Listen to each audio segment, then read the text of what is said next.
Hey guys, this is Rabia Mukni from Fuchsia Magazine और आई am sorry कल ये दिल मेरा का रिव्यू नहीं आ सका क्योंकि हमने अब थोड़ा सा चेंज किया है।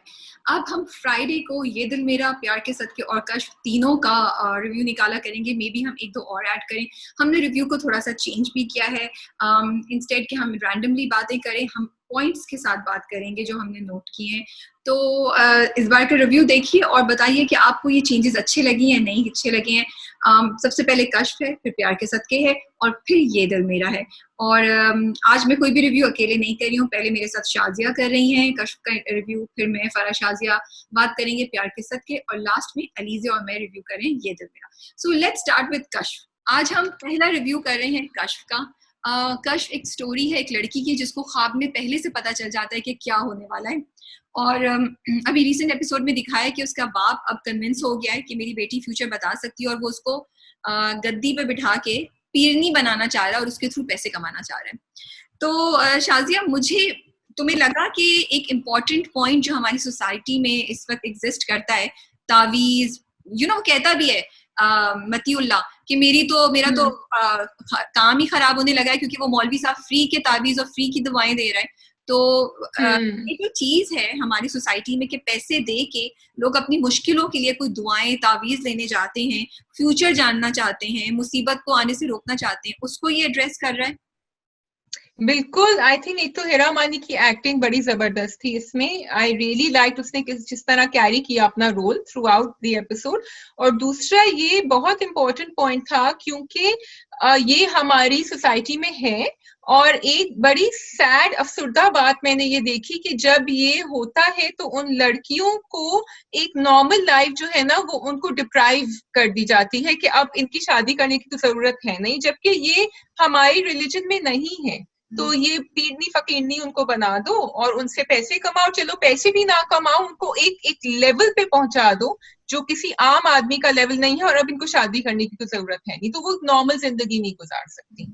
ये बड़ी सैड। ये तुमने बड़ी इंटरेस्टिंग बात की क्योंकि उसका कहता है the way he says it कि तुम तो अब शादी करोगी ना। लाइक बिल्कुल कैसे एक बाप कह सकता है, मतलब उस लड़की की चलो अभी नहीं कहता, चलो कुछ साल हम पैसे कमा ले तुम्हारे थ्रू फिर तुम्हारी शादी हो जाएगी, बट उसने तो पूरा प्लान कर लिया है कि ये मेरी गोल्ड माइन है, इसके ऊपर मैं बैठा हूँ एंड आई एम नॉट, अब मैं इससे पैसे कमाऊंगा। और अच्छी बात ये है कि उन्होंने उसका लव इंटरेस्ट भी दिखाया है। दैट मीन ऐसा नहीं है कि उसका कोई इंटरेस्ट भी नहीं है, तो वो है और उसको वो फॉरसेक करके ये कर रही है, वो उसके लिए कुछ कह भी नहीं सकती। Your second point. मुझे कश्फ बहुत पसंद आ रहा है क्योंकि मुझे लग रहा है इतना इम्पोर्टेंट सब्जेक्ट है और बड़े अच्छे तरीके से दिखाया है। और अगर कास्टिंग में ये लोग जरा से भी आगे पीछे हो जाते तो ये ड्रामा शायद इतना अच्छा नहीं होता। जैसे तुमने बोला हिरा मानी, आई थिंक हिरा मानी के अंदर कुछ है भी। ओवरऑल हर परफॉर्मेंस, हर फेस, हर ओवरऑल ऑरा वो ऐसा है कि इस कैरेक्टर में बिल्कुल फिट बैठ रहा है। लाइक मैं सोच रही हूँ और मुझे इतनी परफेक्ट लग रही है उसकी एक्टिंग, उसका जिस तरीके से और जिस तरह प्रोग्रेस हुआ है। वो अब तक ना 5 किस्तें हो चुकी हैं, 6, वो अब तक रोती आ रही थी, लेकिन इस किस्त में वो कम रोई है। तुमने नोट किया इस किस्त में एक कश्फ का नया साइड दिखाया है जो कि which brings it to my next point which is जैसे तुमने बोला लव इंटरेस्ट का। और मुझे बड़ी हैरानी हो रही थी जो तुमने जब वो बाप को जब वो सो रहा होता है, जब वो बताता है उसके बाद उसके पाँव पे वो डालती है। हम दोनों भी बात कर रहे थे उससे चादर। तुम्हें भी चिड़ हुई और मुझे भी चिड़ हुई कि उसने क्यों किया है ना। तो एक हाथ से ट्रे पकड़ी हुई और दूसरी हाथ से उसके ऊपर वो कर रही, जबकि वो अभी डांट सुना के सोया था उसको। हाँ, मतलब उसको और डांट भी नहीं, बहुत बुरे ख्यालात उसको बता के सोया था। तो मुझे लगता है ओके, आई फील कि क्या हुआ है कि हिरा मानी कश्फ जो है ना वो तंग आ गई है। उसके मंगेतर ने उसका साथ नहीं दिया, उसकी ताई ने उसके साथ बहुत बुरा किया, घर में उसके लोग कर रहे हैं, दादी उसके पीछे पड़ी हुई है बाप का ये। तो उसने कहा कि यार बहुत हो गया, हर कोई मेरी जिंदगी कंट्रोल करने की कोशिश कर रहा है, दिस इज द वे मैं कंट्रोल में आ सकती हूँ, फिर मैं देखूंगी क्या होगा क्या नहीं होगा। मुझे लग रहा है कि वो कश्फ ये करना चाहिए और उसको ये पता है कि ये कंट्रोल सिर्फ उसके बाप के थ्रू उसको मिल सकता है। ठीक है, वो तो ऑलरेडी कह रही है मत करो, माँ की तो वैल्यू नहीं है। वजदान कह रहा है मेरे साथ भाग चलो शादी करके, वो क्या पता वजदान 2 साल बाद माँ की मोहब्बत में वापस आ जाए, उसको छोड़ दे। तो इतनी चीजों में उसको सिर्फ लग रहा है कि ये बाप है जिसकी इंटेंशन मेरे लिए अच्छी नहीं है, लेकिन जो कंट्रोल और पावर चाह रही हूँ वो मुझे इसके थ्रू मिलेगी। बिकॉज वो ख्वाब में देख लिया। हाँ, मुझे ये भी था यही कि जब आपका वो लव इंटरेस्ट पूरा नहीं होता ना, मुझे उसके वजदान पे भी गुस्सा आ रहा था, क्योंकि वो उससे कह के गया था बस तुम इसको मना कर दो फिर मैं कर दूंगा। एक टिपिकल इतना ज्यादा मतलब उम्मीदें दिलाकर कि बस तुम ये मना कर दो हो जाएगा, उसके बाद फिर गायब, उसके बाद कुछ नहीं हुआ। वजदान तो बहुत ही तो जब तो जब आपको हर तरफ से, तुम सही कह रही हो, आपका जब खत्म हो जाता है ना, फिर आप लीस्ट मोस्ट पॉसिबल, लेकिन ऑब्वियसली एक वो अल्टरनेटिव जो आपको नहीं अच्छा लगता लेकिन और कोई आपके पास चारा ही नहीं है, तो फिर आप कहते हैं चलो इसी को हम फॉलो करते हैं, इसी में शायद कुछ हमारे लिए लिखा हो।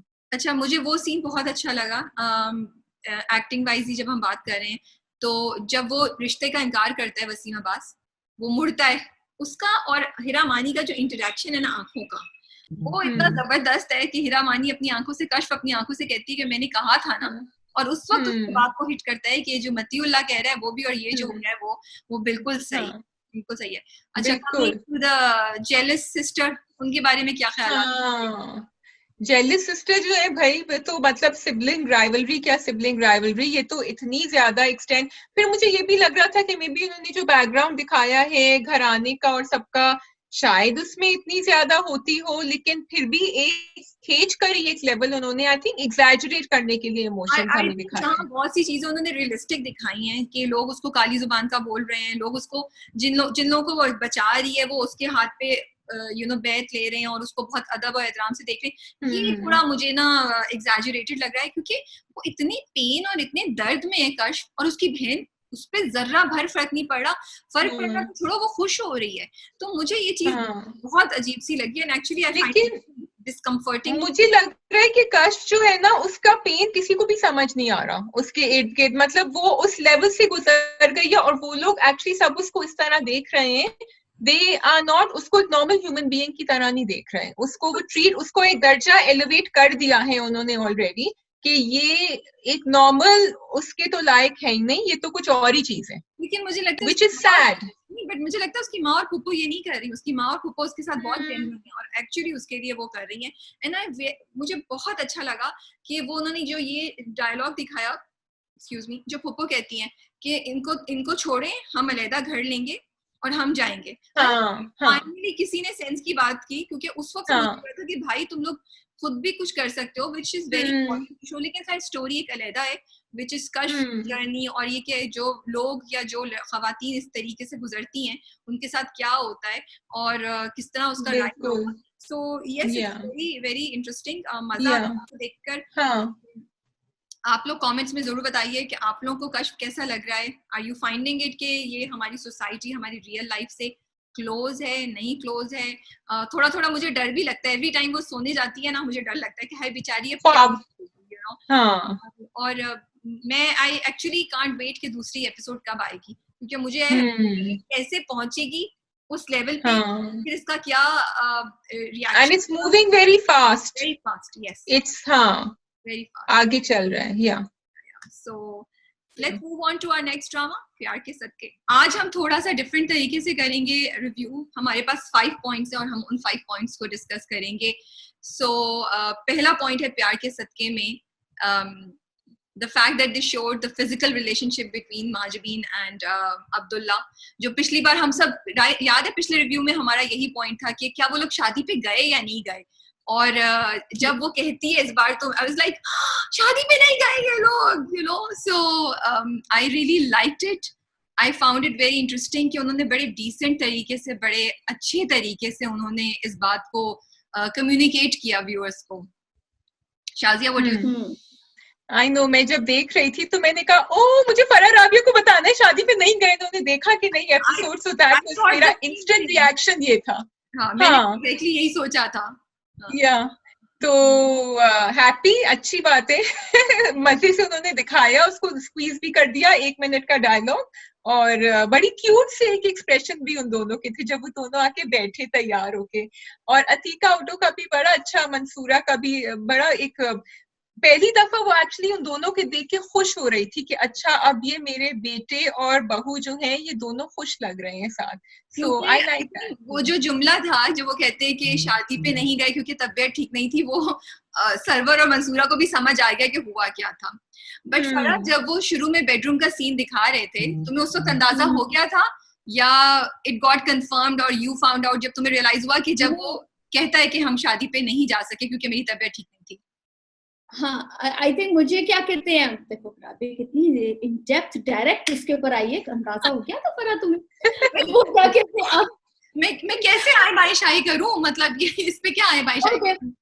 So basically this is something जिसके बारे में हमने बात की थी, तो दिमाग में तो मेरे थोड़ा सा था, मगर यू राइट, मुझे उस वक्त नहीं हिट हुआ. They did it very well. जब वो उठ रहे हैं, वो उसके बालों के साथ खेल रहा है, वो बात कर रही है उसको, यू नो, सो वो उस वक्त नहीं मुझे हिट हुआ. बट यस, जब इधर आके गए तो it was a shocker for me and I just was so happy. मतलब आई थिंक वो जो मंसूरा की जो हैप्पीनेस थी, उसकी वो जो दुआ भी देती है कि ऐसी खुश रहो, और वो यू नो, तो मतलब वो बहुत जेन्युइन, और बहुत उसकी आंखों में उसकी भी वो थी कि हाय, you know.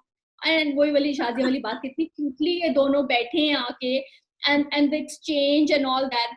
And I love the part जिसमें उसने बोला आप रुक जाएंगे ना कि नाश्ता करके जाएंगे, और उसके अपनी वो, एक तो वो जो उसकी वो थी वर्कर, जो उसकी थी हेल्पर, जो साइड पे वो खड़ी की हुई है, वो पता नहीं क्यों खड़ी की हुई थी, वो जरा जिसकी समझ नहीं आया. जब मंसूरा और वो भी चाय पी रहे हैं तो वो हेल्पर वहां खड़ी है just because of this reason कि वो उसने आवाज देख के उसको चाय मंगवानी है, और वो पूरे टाइम खड़ी है, वो मुस्कुरा भी रही है. वो थोड़ा सा जरा मुझे ऑफ सीन लगा, बट यस, उसने कहा नहीं चाय नाश्ता करके जाएंगे, तो दैट वाज नाइस. अच्छा, मुझे थोड़ा सा शक हो रहा था, बट मुझे और नहीं, आई थिंक मुझे अंदाजा हो गया था, लेकिन मुझे ये नहीं मैंने सोचा था कि वो शादी मिस करेंगे. मैंने सोचा था शादी से वापस आके कुछ हुआ होगा, जो भी हुआ होगा. लेकिन जब वो कहता है कि शादी पे नहीं किया, तो आई वाज लाइक वाओ, ये way to go guys, okay. तो मुझे अच्छा, और फिर वो कहता है वो तैयार हुई भी थी तुमने उसको, और वो कहती है नहीं कोई बात नहीं, अगर मैं तैयार हुई भी थी मैं अपने हस्बैंड के अम्मी कहती है कि हाँ, मैं उस वक्त वेट कर रही थी कि शायद कुछ माजबीन ऐसा वैसा जुमला बोलते, लेकिन उन्होंने बड़ा ही अच्छे तरीके से सारे को हैंडल किया. Okay, moving on to the next point. एक second, I will take you back on server on this, कि जब इन्होंने ये किया है, जो हम लोग बात सोच रहे हैं इस वक्त अंडरलाइन, हम आउट लाउड नहीं बोल रहे. फरा अंडरलाइन में कंफर्म्ड है, ये कंफर्म्ड है. Okay, but I don't think Rabia के एंड शाजिया कि वो सर्वर को अभी हिट हुए वो बात, बिकॉज उसका एक्सप्रेशन वाज प्रीटी नहीं फरा. एंड ही वाज अच्छा, ओके, ये सेकंड पॉइंट जो हमारा ना बात करते हैं इस पे, ये एक्चुअली कनेक्टेड है सेकंड पॉइंट. ओके, पॉइंट है सर्वर और सर्वर की साजिशें. मतलब सर्वर जो एक साजिश खत्म करता है और एक और नई साजिश के साथ he is ready, like he is not, वो कहीं से घबरा नहीं रहा है कि ये मेरी साजिश कामयाब नहीं हुई, या ये वो दोनों एक्चुअली अब उनमें मोहब्बत कुछ हो रही है. इसलिए क्योंकि फरा वो बड़े कॉन्फिडेंट है, उसने पहले से सोचा हुआ है कि अब जो है ना मैं इस चीज को ऐसे टैकल करूंगा. इस वजह से वो कह रहा है बेटा तुम करते रहो जो तुमने करना है, मेरे पास तो एक और प्लान पहले से रेडी है. इस वजह से वो उसको पता है कि क्या हो गया, वो इतना बीबा बेबी थोड़ी है वो. हाँ, सर्वर में एक कॉन्फिडेंस आ गया है पिछले एपिसोड के बीच में से, जब से उसने अतीका उदो को सबसे पहले तो मंसूरा को अपनी ग्रिप में लिया है, वो हार पहना के ना, उसके बाद से एकदम से उसमें गुस्सा कम हो गया है और उसके दिमाग में एक प्लान चल रहा है अब, और वो उस प्लान के मुताबिक उसने अपना स्ट्रैटेजी चेंज कर ली है. उसने अपनी स्ट्रैटेजी चेंज कर ली है. प्यार से कर उसको कर रहा है, मीठी छुरी टाइप चीज. एग्जैक्टली. और एक्चुअली उसने ना वो चीज पकड़ ली है. उसको पता है कि अब्दुल्ला की वो कहते हैं ना क्या कहते हैं, दबती हुई शहर है क्या की वीकनेस क्या है, कि दबती हुई नर्व कौन सी है, वो उसको दबा, विच इज शानज़े. उसने तो छोड़ा कि सबको छोड़ो, इसको मैं शानज़े की तरफ लगाता हूँ, मेरा काम खुद ही हो जाएगा. तो आई एम वेरी इम्प्रेस्ड. मेरा जो सर्वर का कैरेक्टर है ना, मुझे बहुत मजा आ रहा है. लाइक इतना अच्छा डेवलप किया हुआ है. बहुत कम विलन्स होते हैं या नेगेटिव कैरेक्टर्स होते हैं जिनको देखने में एक्चुअली मजा आ रहा हो, और आप कहें कि यार इसके बाद ये बंदा क्या करेगा, इसके बाद क्या करेगा. और जितनी कामनेस से वो हैंडल कर रहा है ना सारी चीजों को, वो मुझे आई एम थिंकिंग कि वो अब हमें नए गोल्स दे दिए उसने विलन्स के लिए फ्यूचर में. True. Okay, moving on to the third point. Third point ये है अब्दुल्ला का बिहेवियर जो चेंज हुआ है, जिसपे हम सब दुख में भी हैं। एंड द मेजर क्वेश्चन जो शाजिया का था कि क्या अब्दुल्ला का बिहेवियर जो है वो सर्वर की ब्रेन वॉशिंग जो है उसका नतीजा है, सर्वर का जो इन्फ्लुएंस है, हमें क्या सर्वर का बिहेवियर नजर आ रहा है अब्दुल्ला में? फरा, तुम्हारा क्या ख्याल है? आई थिंक डेफिनेटली जो मॉल में उसने उसके साथ किया था, जब उसको लिटरली घसीटता हुआ लेकर आया था, I did not expect that. जब उसको रियलाइज हुआ कि वो उसको छोड़ के और वो पीछे जाता है कि वो किधर गई, तो मुझे था कि वो उसको जब देखेगा तो थोड़ा सा कहीं उसका दिल उसकी तरफ जाएगा, मगर जब उसने वो किया और उसको लेके उसको जब झटका है उसने उसमें, और जो माजबीन का जो उसकी तो इतने इमोशंस उसकी जैसे हमने पहले भी बात की थी कि इनके वो म्यूजिक के साथ and I can't and emotions के साथ ये लोग इतना कुछ कर देते हैं इन दिस पर्टिकुलर ड्रामा कि hats off to the director कि वो किस तरीके से इनसे ये एक्सप्रेशंस निकलवाता है। सो वही चीज माजबीन का वो जो था, एंड वो नहीं होता कि वो नहीं होता कि आप तो मेरा जरूर थे और आपने मुझे ये कर दिया, उल्टा वो कह रहा है कि तुम्हें तो ज्यादा, तुम्हारे तो बाप को ज्यादा लोग नहीं जानते होंगे, मुझे तो लोग जानते हैं, और वो मॉल में तुम ऐसे कर रही, वो पॉइंट पता नहीं कहां से आया, वो पता नहीं कहां से आ गया, पता नहीं कहां से, बट या उसको सीखा हुआ हो गया एंड ऑल दैट, एंड या इट वाज सैड। फराह ने एक बात बोली है बड़ी इंटरेस्टिंग, ये जो उसने डायलॉग बोला है फराह ने, तुम याद करो शाजिया, वो सर्वर बार बार उसको बोलते हैं ना, इज्जत है हमारी, तुम ऐसे बिहेव करो, वो करो, और अभी फराह ने जो डायलॉग हाईलाइट किया है वो एक्चुअली सर्वर की ये सारे जो अब्यूज सर्वर कर रहा है उसी का नतीजा है, बिकॉज इसी तरह की लाइन सर्वर बोलता है ना, उसी का नतीजा है। और आई थिंक बचपन से जिस तरह आपको ट्रीट किया जाता है ना, आप कहीं ना कहीं किसी और को, या तो आप बिल्कुल चेंज हो जाते हैं, आप रिटेलिएट करते हैं और आप अपने आप को बेहतर बनाते हैं, या आप किसी और को उसी तरह ट्रीट करते हैं। और अभी जो हमने एक अब्दुल्ला का साइड देखा था, बिल्कुल सर्वर की झलक आ रही थी उसके अंदर, जिस तरह वो उसको, फरा तुम कह रही हो, पकड़ता है और जिस तरह वो उसके बारे में सोचने लगता है। जैसे ही उसको पता चलता है कि अब शायद ये शांति अवेलेबल होगी, तो उसकी एक एटीट्यूड जो है वो चेंज हो गया है, मुख्तलिफ एटीट्यूड हो गया है टूवर्ड्स माहजबीन। अब वो ये उसको उन नजरों से भी नहीं देख रहा। एटीट्यूड में ही उसने उसी वक्त फौरन उसको हिट हुआ कि तुम तो मुंशी की बेटी हो, बिल्कुल। अभी तक उसने ये नहीं उसको पॉइंट बोला था, कभी भी उसको ऐसे बोला कि तुम तो मुंशी की बेटी हो, तुम, आई डोंट रिमेंबर दैट, क्योंकि ये सर्वर की तरफ से आ रहा है ना point. But in this episode उसने कहा कि ओहो मुझे तो शान से मिल गई, तो ये तुम मुंशी की बेटी हो, उसने उस वक्त उसको नीचा दिखाया। और एक्चुअली हमारी जो भी सिंपैथी थी ना अब्दुल्ला के लिए, आई थिंक वो मेरी तो यूं करके यूं चली गई डाउन। उसके बाद मैंने कहा बिल्कुल ठीक सर्वर कर रहा है इसके साथ, क्योंकि मुझे उस वक्त महाजबीन के लिए बहुत बुरा, हम सबको बुरा लगा। राबिया यू वर सेइंग, या तुम नहीं बिल्कुल तुम सही कह रही हो, अब्दुल्ला पे गुस्सा आ रहा है, एंड हम सब माजबीन के लिए बहुत अफसरदा हैं, बहुत ज्यादा। मेरा तो वाकई दिल, आई वाज लाइक नहीं यार बेचारी, she is so honest in the way. अब तक के टाइम्स में वो कितनी बार अब्दुल्ला के लिए खड़ी हुई है, जब कुछ उसको लूटर बुलाता है, जब कुछ कितनी नेचुरली खड़ी होती थी, और अब अब्दुल्ला उसके साथ ये कर रहा है। ओके, मेरा फोर्थ पॉइंट हमारा जिसको हम डिस्कस करेंगे वो ये है कि जब शान से शादी के दूसरे दिन घर वापस आती है और उसका बाप उसको बोलता है कि तुम बहुत जल्दी डिसीजन ले रही हो, अपने रिश्ते को टाइम दो। तो शाजिया तुम्हारा क्या ख्याल है, ये उसके फादर की सही एडवाइस थी, या उसके father is being a typical father जो कह रहे हैं कि बस शादी होगी, अब जो हो रहा है उसको भुगतो? अच्छा, टिपिकल फादर तो बिल्कुल हो रहे हैं, और मैं होप कर रही थी कि क्योंकि शानजे के फादर थोड़े से ज्यादा लिबरल बैकग्राउंड से आए हैं, तो वो ये नहीं उसको इनकरेज नहीं करेंगे कि तुम रुको, लेकिन ये जरूर कहेंगे कि तुम इस रिश्ते को टाइम दो, और अगर तुम्हें यहाँ रहना है तो तुम रहो, एंड थिंक इट ओवर, तुम्हारा जो डिसीजन होगा हम उसको रिस्पेक्ट करेंगे। ये जब एक लड़की सुन लेती है ना, तो उसके ऊपर एक प्रेशर कम हो जाता है, और फिर वो सोचती है ठीक है, वो कॉन्फिडेंटली वापस जाती है अपने हस्बैंड के घर और सोचती है ठीक है मैं कोशिश करूंगी, अपनी पूरी कोशिश करूंगी, लेकिन अगर नहीं होगा तो मेरे पास एक बैकअप है।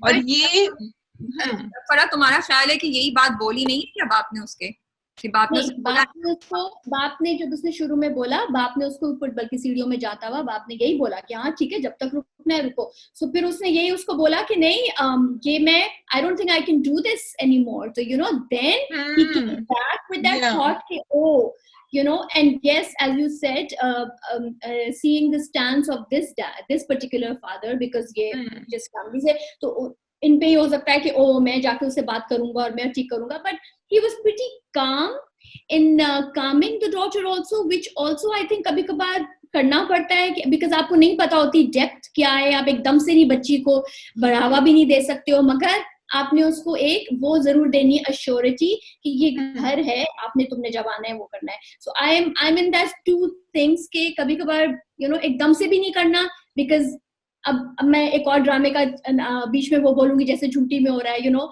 So it's like you know इस तरह की भी चीजें होती हैं. So that is why I think the dad was pretty okay in his terms, and then of course फिर उसकी बहुत ही strong वो था कि जो औरतें ऐसे लड़कियां जो ऐसे होती हैं, ठीक है मेरा ये भी करनी है, मैं तो बिल्कुल अंदर से मर गई हूँ, एंड यू नो वो थोड़ी जरा ड्रामा हो गई, ड्रामेटिक था. हाँ, मुझे तो लगा एक्सट्रीम था, क्योंकि शादी के दूसरे दिन ही आके आप अपने बाप को बोल रही हैं कि मैं नहीं कर सकती. मतलब आई थॉट फादर ने बिल्कुल सही एडवाइस दी है. हाँ, सिर्फ एक लाइन उसने बोली नहीं शाजिया जो तुम कह रही हो कि वो कह देता कि थोड़ा टाइम देने के बाद तुम्हारा जो डिसीजन होगा मैं करूंगा, बट आई थिंक बिल्कुल उसको बिल्कुल सही ठीक है. दूसरे दिन आके कोई भी लड़की बोले कि अनलेस वो बोले कि इसने मुझे रात को मारा है, पीटा है, इसने मुझे कोई कुछ और कर दिया है, आई थिंक इट वाज काफी अच्छी, मुझे लगा काफी अच्छी एडवाइस थी. और मुझे शानजे का रिएक्शन बिल्कुल सही नहीं लगा अपने बाप की तरफ उस वक्त. अच्छा, फिफ्थ पॉइंट हमारा ये है जो कि जिसपे शाजी और मैं डिसएग्री करेंगे शायद. फरा, देखते हैं आप किसका साथ देती हैं. फिफ्थ पॉइंट मेरा ये है कि वशमा जो है उसका बिहेवियर सर्वर की तरफ मुझे लगता है कि बहुत ज्यादा रूड है. क्योंकि देखो मंसूरा जो अतीका ओडो है उनको तो नहीं पता, उसको नहीं पता कि वशमा क्या बातें जानती है. सिर्फ वशमा ने वो फोन कॉल सुनी हुई है जो बहुत पहले उन्होंने दिखाई थी, जब सर्वर पूरी प्लानिंग कर रहा होता है अब्दुल्ला को ऐसे कंट्रोल करूंगा और मैं ये करूंगा. तो एक कोई मतलब बेशक उसने उसके साथ नहीं मिलना, खाना नहीं खाना, नहीं रहना, बट जिस तरीके से इतनी रूडली उसने बात की, सो मुझे वो लगता है कि थोड़ा सा कम होना चाहिए था.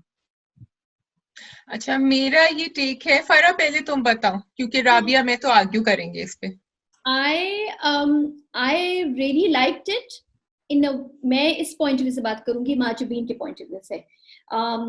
वो उसने कैसे बात की, और वो जब उठी, मुझे उस वक्त माजुबीन को उस वक्त देखना, वो डर गई, सहम गई, मगर अंदर ही अंदर कहीं से उसको वो स्ट्रॉन्ग वो आया होगा कि ओके अगर ये उठ गई है सर्वर के इस तरह बोली है इसके आगे, बिकॉज अभी तक आई थिंक इन दोनों का रिएक्शन आपस में नहीं हुआ था, मतलब वो अलग से कर रही थी और ये अलग से इनकी हो रहा था. तो अब जब इसने देखा है तो शायद मैं माजुबीन के पॉइंट ऑफ व्यू से मुझे था कि इसने ये देखा है तो शायद अगली दफा अगर सर्वर कुछ करेगा तो माजुबीन अपने स्टैंड पे उठेगी और बोलेगी, जस्ट लाइक इसने किया कि मेरी नंद कर सकती है तो मैं भी कर सकती हूँ. कहते हैं ना बदतमीजी बच्चा है कि एक नहीं किया दूसरा भी कर लेता है, बट यस थोड़ी सी थी बदतमीजी, बट इट वाज ओके. अच्छा, मेरे हिसाब से बदतमीजी बहुत थी, ठीक है, वो इसमें मैं राबिया से एग्रीमेंट हूँ कि बदतमीजी थी. लेकिन मैं जब वशमा को देखती हूँ, उसके बैकग्राउंड को देखती हूँ कि वो बड़ी हुई है विदाउट अ फादर फिगर, ठीक है. जब बच्चे इस तरह बड़े होते हैं उनमें वो रुकाव खत्म हो जाता है, और अम्मा जो है ना वो हमेशा बैकफुट पे खेलती हैं ऐसे बच्चों के साथ, क्योंकि उन्होंने एक और शादी करी हुई होती है, उनको वो रिश्ता भी निभाना होता है और वो अपनी बच्ची को लूज नहीं करना चाहती है. बच्ची घर से तो चली गई है वैसे भी. सो उसके ऊपर फिर अम्मा ये जो है ना क्वाइट एक रोल उनको सॉरी करती रहती है, और उसको बेटा नहीं करो, बेटा नहीं, क्योंकि वो ज्यादा कहेंगी वो तो वैसे भी अपना बैग उठा के उठ के चली जाती है. वशमा को तो दिखाती है, वो आती है अपनी चीज करती है और वो चली जाती है, उसको तो घर पे रुकना नहीं है. तो इसलिए हम जब ऐसे बच्चों को जज करते हैं, हम उनको अपने घरों से एक नॉर्मल घर से नहीं जज कर सकते. हमें देखना चाहिए कि वो जिस बैकग्राउंड से आए हैं, और जब कहते हैं ना कि औलाद पेरेंट्स को मजबूर कर देती है, तो वो इस पॉइंट पे होता है फॉर मंसूरा. आई थिंक कि वो नहीं कह सकती. एग्री करती है अगर देयर वाज एविडेंस के अब्यूज है, देयर वाज एविडेंस कि सर्वर उसके साथ बुरा है, बट ये अभी तक कहीं नहीं दिखाया, because on the face of it unless कि मंसूरा को ये 2 बातें पता चली है कि वो माजबीन को छुप के खाने के लिए लेकर गया और अब्दुल्ला को मना किया था माजबीन के पास जाने से. As far as she is concerned, Sarwar is a very good husband. वो उसका बहुत ख्याल रखता है और शुरू के उसमें भी दिखाया, वो उसकी तारीफें कर रहा है और सब कुछ. तो कोई जो तुम बातें कह रही हो उसका कोई एविडेंस नहीं है टू शो कि उसने बाप ने उसके साथ ऐसा किया है. तो ठीक है, मुझे समझ आ रही है कि बच्चों को तेरे बाप को एक्सेप्ट करने में मसला होता है, बट आई थिंक एक बेसिक रिस्पेक्ट की लाइन ड्रॉ करना बहुत जरूरी है और वो होनी चाहिए थी. आई फ्रॉम नाउ ऑनवर्ड्स मुझे मजा नहीं आता जब वो इतनी जोर से चीख के बात करती है, बिकॉज ओवरऑल बिकॉज मैं सिर्फ सर्वर, मुझे पता है ना सर्वर की चालाकियां, मंसूरा को तो नहीं पता. फ्रॉम द आउटसाइड आप देखें तो सर्वर तो उसका मियां है जो उसका ख्याल रख रहा है. मुझे लगता है इसको थोड़ा सा टोन डाउन करना चाहिए था, बट लेट्स सी आगे ड्रामे में क्या होता है. एक सवाल जो मैं आप लोगों को जिसके साथ मैं ये रिव्यू खत्म करूंगी जो आप दोनों के लिए है, क्या शानजे की वापसी के बाद अब हम माजबीन का रिवाइवल तो नहीं, क्या मैं बोलूं, माजबीन का मेकओवर देखेंगे? क्या अब ये होगा कि शानजे के साथ मुकाबला करने के लिए माजबीन अपनी ड्रेसिंग, अपना तरीका, अपना सब कुछ, तुमने प्रोमो देख लिया होगा, हाँ बोलो. मैं यही कहने लगी थी कि शायद राबिया ने प्रोमो नहीं देखा, शाजिया तो हमेशा देखती है. इस दफा मैं भी जब तक तुम लोग लॉग इन कर रहे थे जूम, मैंने कहा मैं जल्दी से पहले प्रोमो देख लूं. सो मैंने देखा और उसमें ऐसा ही कुछ है. मैंने मैडम को देखा एक छोटी सी टी शर्ट में, एंड या सो आई थिंक थोड़ा सा चेंज करेगी. बहुत ही क्यूट सीन था वो, बट आज मैंने प्रोमो नहीं देखा इस दफा. and also पिछले वाली अभी इसी वाली एपिसोड 17 में मंसूर द मदर एंड वो यशमा आपस में वशमा दोनों बात कर रहे होते हैं. वो कहते हैं कि हम उसको नहीं पता करने क्या नाम है, हाँ हम इसको ग्रूम कर देते हैं, उसको हम दोनों ग्रूम कर लेंगे, उसको नहीं बताना, बस हम खुद ही दोनों कर लेंगे. So I think now is the time कि अब वो स्टेप अप करेंगी दोनों lady figures, and then they will hopefully. तो बहुत मजा आया हमें प्यार के सत्य की ये वाली एपिसोड देख के भी. काफी चीजें आगे मूव की हैं, मजा आया और वी आर लुकिंग फॉरवर्ड कि आगे क्या होगा माजबीन और अब्दुल्ला की जिंदगी में. हाँ जी अलीज़े, क्या हाल चाल है आपके? ठीक ठाक, आप बताएं. यार बस मैं बहुत दुख में हूँ, बहुत दुख में हूँ मैं. क्यों, क्या हो गया? क्या मतलब हद होती है ना ड्रैग करने की. इस बार मतलब मैं सोची थी पिछले 2 हफ्ते में पेन में थी और मुझे टॉर्चर, लेकिन मुझे रियलाइज हुआ कि इस हफ्ते तो टुक द केक. मतलब it was so bad, I can't tell you. मैं 2 दफा सो गई. Can you believe it? जी मैं ये दिल मेरा देखते हुए 2 दफा सो गई, बिकॉज इतना स्लो और इतना बोरिंग था. Sorry, I can't like deny the fact कि हाँ बोरिंग था, because मतलब बहुत unnecessary details में वो लोग बहुत डेप्थ्स में चले गए. जैसे पूरी जो बुआ जी और फरहाना खाला की गाड़ी वाली टॉक थी. आप मेरा पहले बुआ जी, I want to really ask कि आप अपना दिमाग just make up your mind please. पहले मैं उनकी नमक हरामी नहीं कर सकती, उसके बाद ऐना की कसम दी तो बस आपने मुझे मजबूर कर दिया ऐना का नाम लेके, वरना मैं कभी नहीं बोलती. बुआ जी क्या यार, ये क्या है? ये पिछले हफ्ते भी यही ड्रामा था. मजे का डायलॉग था जिसमें खाला जान बोलती है अब तो मुझसे कुछ ना छुपाएं बुआ जी, अब तो मुझसे कुछ ना छुपाएं. तो मुझे इतनी हंसी आई, मैंने कहा बुआ जी आप और मैं गाड़ी के साथी हैं, होटल और गाड़ी के साथी हैं, अब मुझसे मत कुछ छुपाएं आप प्लीज. मतलब इट्स लाइक एंड द बुआ जी नहीं सॉरी खाला जिस तरह से बोल रही है, अब तो मुझे यकीन है कि वो ईमेल मुझे अमान नहीं किए थे. हाँ कैसे, लाइक दैट सर्टेनिटी. तो मुझे सही लगा वो तो 2 and 2 जब उन्होंने कहना किया तो वो मुझे अच्छा लगा, वो एंगल मुझे सही इतनी जल्दी कनेक्ट कर दिया. नहीं बट दैट्स ऑब्वियस ना, अगर सब पता चल गया कि वो अमान के पेरेंट्स का मर्डर है और ये है वो तो मुझे समझ आई, वो आई लाइक्ड इट. अच्छा मुझे समझ नहीं आई कि एकदम से अमान जो है वो ऐना से इतना अलूफ क्यों हो गया. जब वो खड़ी होती है ना सुबह में नाश्ते उसके लिए खाना बनाता है तो बस उठा के रख के चला जाता है और फिर बोलता है सर्दी है कुछ पहन लो, कुछ ऐसा बोलता है ना.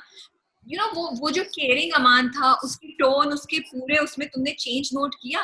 मुझे लगा, मुझे वो नहीं समझ आई कि एकदम से, बिकॉज पिछली किस्त तक तो वो उसके बिल्कुल पीछे था, उसको माफी मतलब हर चीज भुलाने के लिए तैयार था एंड एवरीथिंग. अब एकदम से मुझे लगा that, so I really didn't understand that.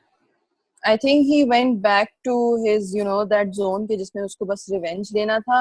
हाँ उसने एना के साथ गलत किया, उसने माफी भी मांगने की कोशिश की and like he made an effort कि बस मैं खत्म कर लूं, लेकिन वो देख रहा है कि एना भी एक जो बोलते हैं ना टस से मस नहीं हो रही, वो भी मतलब लास्ट एपिसोड में, या फिर वो एक्सपेक्ट कर रहा है कि वो मर जाएगा तो इसीलिए वो एना से दूर हो रहा है कि एना को उसकी आदत नहीं, बिकॉज ये अच्छा वैसे ये बड़ा इंटरेस्टिंग उन्होंने निकाला जो उसका डायलॉग हाँ कि अगर मुझे कुछ बार बार जो वो बोल रहा है।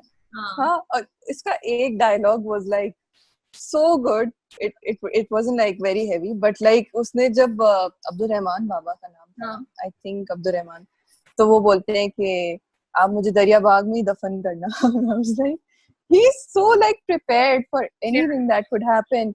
And वो मतलब जिस तरीके से बोल रहा था कि जिस तरह आपने मेरी हिफाजत की थी उस तरह एना की आपकी करनी, so he's just prepared for anything. And he's like ठीक है, वो यही सोच रहा है ना कि पिछले एपिसोड में एना made it very clear कि भाई वो साथ नहीं रहना है, डिवोर्स का भी अभी कोई सीन नहीं है, उसको सिर्फ प्रूफ करना है, बट उसको प्रूफ अभी मिल नहीं रहे, और जब मिलेंगे तो अमान इज लाइक कि कुछ रहेगा ही नहीं ना। सो वो शायद ये सोच रहा है कि अगर इफ आई गेट किल्ड तो फिर क्या होगा, लेकिन उसको लेकिन वो सब चीजें तो है, लेकिन वो रियलाइज करता है कि मीर फारूक कितना खतरनाक इंसान है, इसलिए वो प्रिपेयर्ड है कि अब वो टाइम जैसे से गुजर रहा है, एनी टाइम मीर फारूक से उसका और एना का टाकरा हो जाएगा, तो मीर फारूक शायद हेजिटेट नहीं करे उसको मारने के लिए, जो वो कहता है। एंड वो मीर फारूक का dialogue to Ali Bakhsh was like कि वो एक तुम सब पे भारी है। And I was like that's so true, मतलब एक वो है इकलौता, वो हरकतें कर रहा है और इसके तो मतलब इतने सारे लोग हैं एंड लाइक इतने गार्ड्स वगैरह सब उसके खड़े हुए हैं, तो मुझे थोड़े मुझे इसमें डायलॉग अच्छे लगे।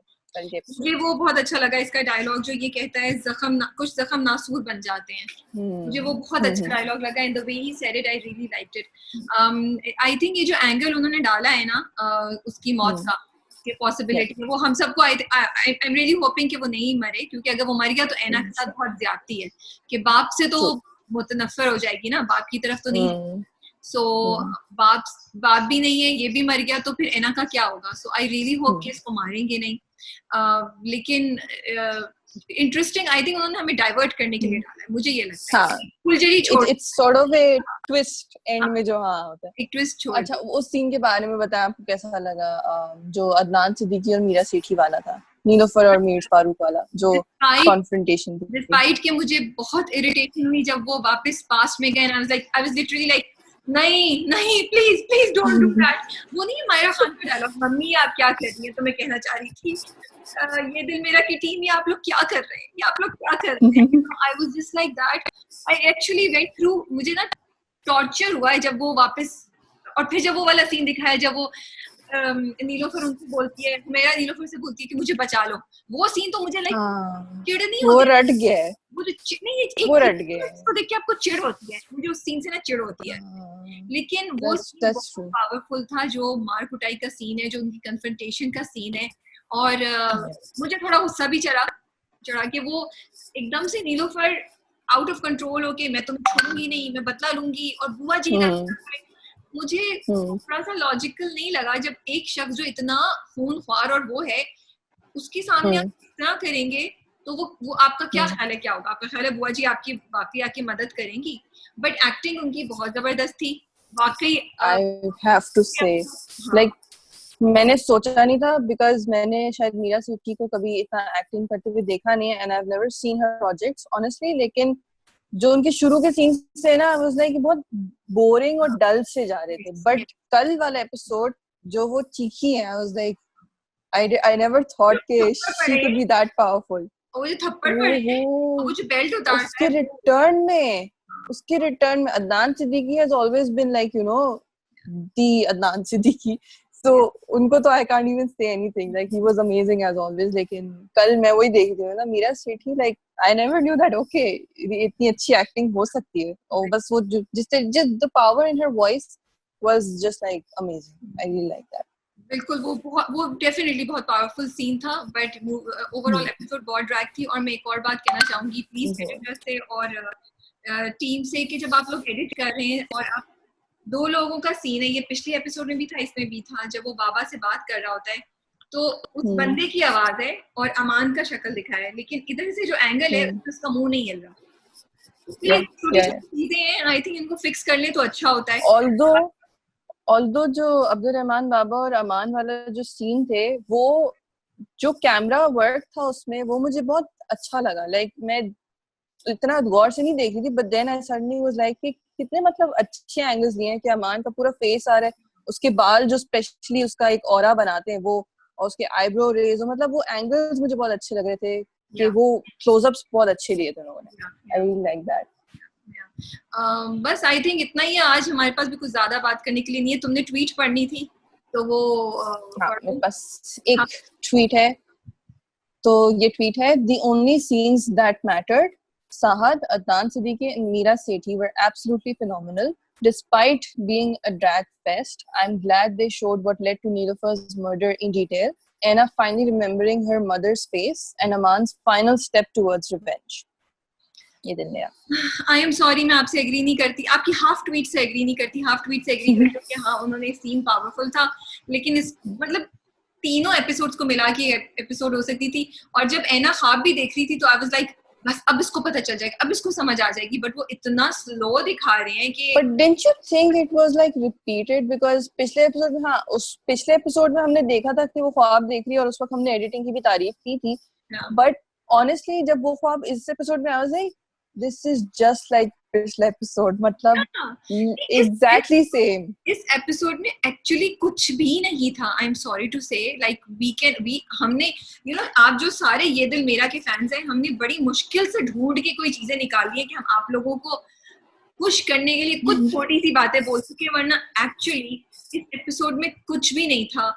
And I am sorry to say, मुझे नहीं समझ आई कि एपिसोड क्यों दिखाई गई है, क्योंकि पिछली 4 एपिसोड्स को मिला के एक एपिसोड होती है और वो कितने जबरदस्त होती है. सोचो, इमेजिन अगर आपको कोई एक सीन चूज करना है from yesterday's episode that you liked, what would it be?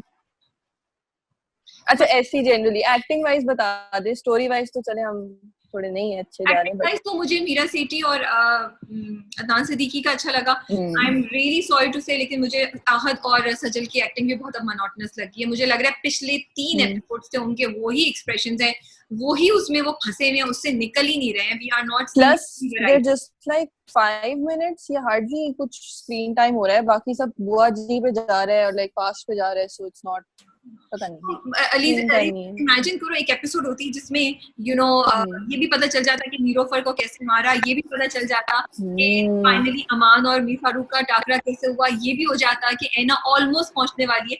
वो कितनी एक्साइटिंग है.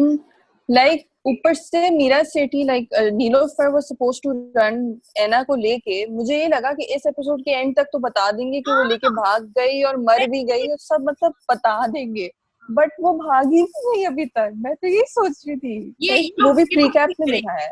नहीं, सैडली आई थिंक यही होगा, एक लास्ट एपिसोड में सब कुछ रैप अप हो जाएगा सैडली. और हम सब लाइक दैट, वो इतना अनोइंग होता है ना वो, हम सब ड्रामा फैंस के लिए इट्स वेरी डिसअपॉइंटिंग. हाँ, क्योंकि एक्चुअली इतना मटेरियल था. ये आराम से कुछ 4 से 5 किस्तें इस पे होती कि एना को याद आया वो अपने बाप से कैसे कन्फ्रंट करती है, उसका इंटरेक्शन विद अमान. ये कन्फ्रंटेशन इज, पता है, सो इम्पोर्टेंट. एंड हम लोग एटलीस्ट फैंस इतना मतलब क्यूरियसली वेट कर रहे हैं. अगर वो एक एपिसोड में होगा तो वो बहुत ही बुरा होगा, because I would really want to see like आधा एक पूरा एपिसोड सिर्फ उस कन्फ्रंटेशन पे के एना सवाल पूछे. इतने एपिसोड्स इस पे गए हैं. यस. तो जी आप कमेंट्स में बताइए कि आप लोगों को इस बार की एपिसोड कैसी लगी. क्या आप लोगों का ख्याल है अभी भी ये ड्रामा ड्रैग नहीं हो रहा है? तो फिर हम कुछ नहीं कह सकते.